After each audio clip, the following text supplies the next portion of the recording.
नमस्कार. आज आपण मनशांती व स्वतःला जिंकण्याची कला या विषयावर थोडक्यात चर्चा करणार आहोत. सर्वात प्रथम आजच्या सेशनची सुरुवात मी एका साध्या प्रश्नाने करणार आहे.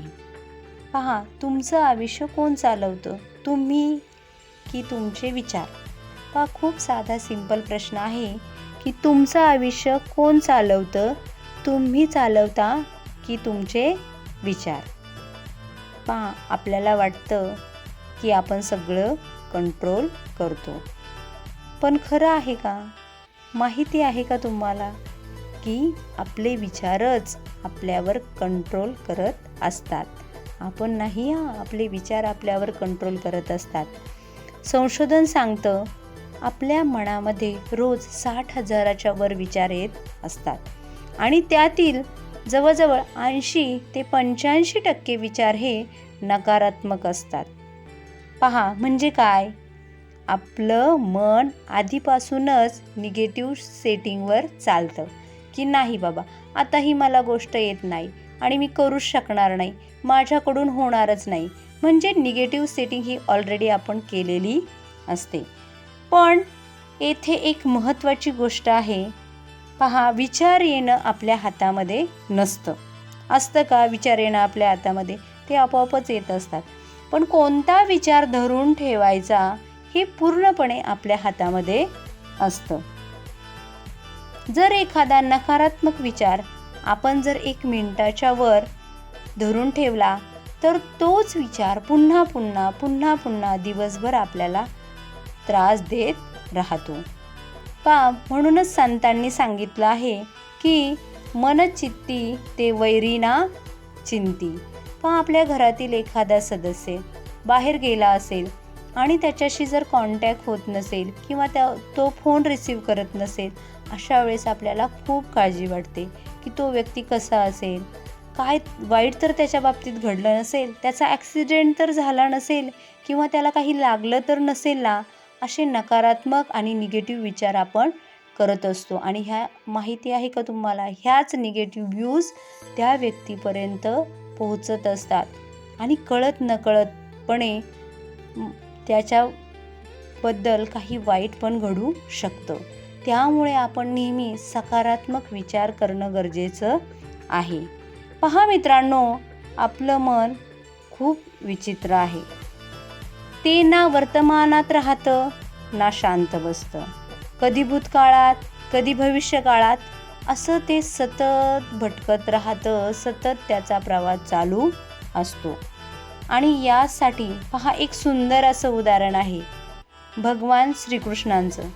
जेव्हा त्यांनी द्वारका नगरी ही उभारली तेव्हा त्यांनी एक गोष्ट स्पष्ट सांगितली की माझ्या महालाचं तोंड हे गोकुळाकडे करायचं नाही. का बरं भगवान श्रीकृष्ण असे म्हटले असतील? तर श्रीकृष्णांचं मत असं होतं की गोकुळ हा त्यांचा भूतकाळ होता आणि आता त्यांना भूतकाळात अडकून राहायचं नव्हतं. त्यांना भविष्य घडवायचं होतं.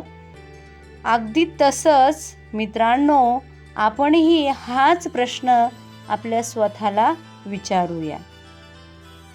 आपण अजून भूतकाळात अडकलेलो आहोत का? भूतकाळातील नकारात्मक गोष्टींमध्येच अडकून पडलेलो आहोत का? हा प्रश्न या ठिकाणी विचार करायला लावण्यासारखा आहे. पण मला तर वाटतं की नक्कीच तुम्ही भूतकाळात अडकलेले नाहीत, तर तुम्ही भविष्यकाळाचा वेध घेऊन वेगवेगळ्या योजना आखून आपलं भविष्य कशा प्रकारे उज्ज्वल होईल यासाठी नक्कीच प्रयत्न करत असाल. या सर्वांशी जर आपल्याला जुळवून घ्यायचं असेल तर त्यासाठी मनशांती खूप आवश्यक आहे. मनशांती कशी मिळवायची?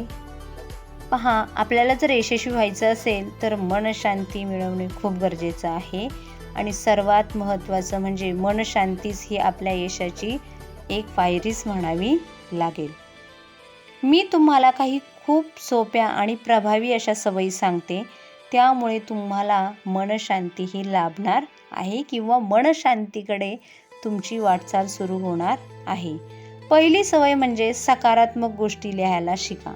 रोज आपण 5 मिनिटं वेळ काढायचा आहे आणि आपल्या आयुष्यात घडलेल्या चांगल्या गोष्टी आपण लिहून काढायच्या आहेत. यामुळे काय होणार आहे, आपलं मन हे हळूहळू पॉझिटिव्ह विचारांकडे जाणार आहे आणि नकारात्मकता या ठिकाणी कमी होणार आहे. दुसरी सवय आहे संकटांवर हसायला शिका. पहा, संकट जे असतील ती एका प्रकारची संधीच असते.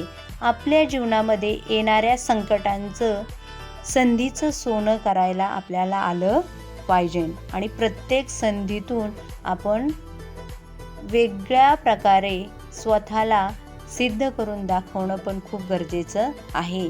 त्यामुळे संकटांवर हसायला शिका आणि यातूनच आपण वेगळं नवीन काहीतरी करून दाखवायचं आहे. तिसरी सवय म्हणजे दृष्टिकोन बदला. पहा, दृष्टी बदलली की सृष्टी आपोआपच बदलत असते. आपल्याकडे जर नकारात्मकता असेल तर सगळ्याच गोष्टी आपल्याला नकारात्मक वाटतात आणि जर सकारात्मकता असेल तर सर्वच गोष्टी आपल्याला सकारात्मक दिसतात. चौथी सवय आहे म्हणजे स्वतःचा सन्मान करा. सेल्फ रिस्पेक्ट म्हणजेच स्वतःचा आत्मसन्मान हीच आपल्या यशाची पहिली पायरी असं म्हणावे लागेल. स्वतःचा आदर करणे खूप गरजेचं आहे. त्याचबरोबर 5वी सवय म्हणजे गर्दीपासून आपण वेगळं झालं पाहिजे, वेगळं चाललं पाहिजे. सर्वच जण चालतात त्याच रस्त्याने न जाता आपण वेगळे रस्ते निवडले पाहिजे. वेगवेगळ्या क्षेत्र आपण निवडून त्या ठिकाणी आपण काम केलं पाहिजे आणि आपला ठसा उमटवला पाहिजे. आपलं अस्तित्व वेगळं आहे, वेगळेपण आपण इतरांच्या समोर दाखवून दिलं पाहिजे. पहा मित्रांनो, जीवनात सर्वात मोठं युद्ध कुठं चालत असेल माहिती आहे तुम्हाला? कुठे चालतं? ना रणांगणावर चालतं ना बाहेर चालतं, ते फक्त आपल्या मनात चालतं. पहा, बाहेर सगळं फक्त परिणामच आहेत, पण खरं युद्ध आहे ते म्हणजे आपल्या स्वतःच्या विचारांवर विजय मिळवणं. स्वतःच्या विचारांवर विजय मिळवणं हे सर्वात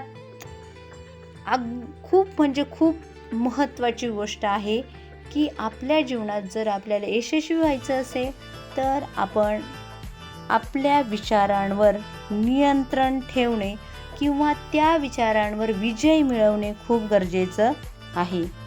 खऱ्या अर्थाने आपल्याला जर यशस्वी व्हायचं असेल तर आपण आपल्या विचारांवर नियंत्रण मिळवणे खूप गरजेचे आहे.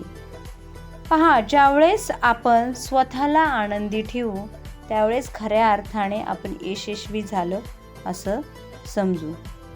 हे पण आपण लक्षात ठेवलं पाहिजे की आनंद विकत मिळत नाही आणि समाधान पैशाने घेता येत नाही. पहा, आपण कुठे पाहिलंय का? दुकानं आहेत का आनंद विकत घेण्याची? नाही. आनंद हा आपण स्वतः निर्माण केला पाहिजे. त्याचबरोबर समाधानसुद्धा कितीही पैसे दिले तरी विकत घेता येत नाही. पहा, आजकाल आपण पाहतो खूप श्रीमंत लोक असतात, त्यांच्याकडे भरपूर प्रॉपर्टी असते तरीसुद्धा त्यांना रात्र झोप येत नाही. का तर एवढा पैसा असूनसुद्धा त्यांच्याकडे समाधान हे नसतं. ते आपल्या मनामध्ये असतं आणि आपल्या विचारात असतं समाधान, लक्षात ठेवा. आणि त्यासाठी समाधान जर आपल्याला हवं असेल तर आपण नेहमी आनंदी राहणं, सकारात्मक राहणं खूप गरजेचं आहे. चला मग आपण एक संकल्प करूया की मी माझ्या मनाचा मालक आहे, विचारांचा गुलाम नाही. खूप महत्त्वाचं वाक्य आहे बघा. मी माझ्या मनाचा मालक आहे, मी माझा मनाचा मालक आहे पण विचारांचा गुलाम नाही. तर माझे विचार हे मी ठरवणार आहे आणि मी माझ्या मनाचा मालक असल्यामुळेच मी त्याच्यावर वर्चस्व गाजवणार आहे. मी सकारात्मक विचार करणार आहे आणि स्वतःला आनंदी ठेवणार आहे. पहा, स्वतःला आनंदी ठेवा, सकारात्मक विचार करा, नवनवीन संकल्पना, नवनवीन गोष्टी रोज नव्याने शिका आणि सर्वात महत्त्वाचं म्हणजे सेल्फ रिस्पेक्ट, स्वतःचा आदर करा. यातूनच तुमचं भविष्य हे उज्ज्वल होणार आहे. नक्कीच तुम्हाला यश मिळणार आणि तुम्ही भावी जीवनामध्ये एक चांगल्या आणि मोठ्या पदावर जाऊन एक यशस्वी व्यक्ती बनणार आहात. धन्यवाद.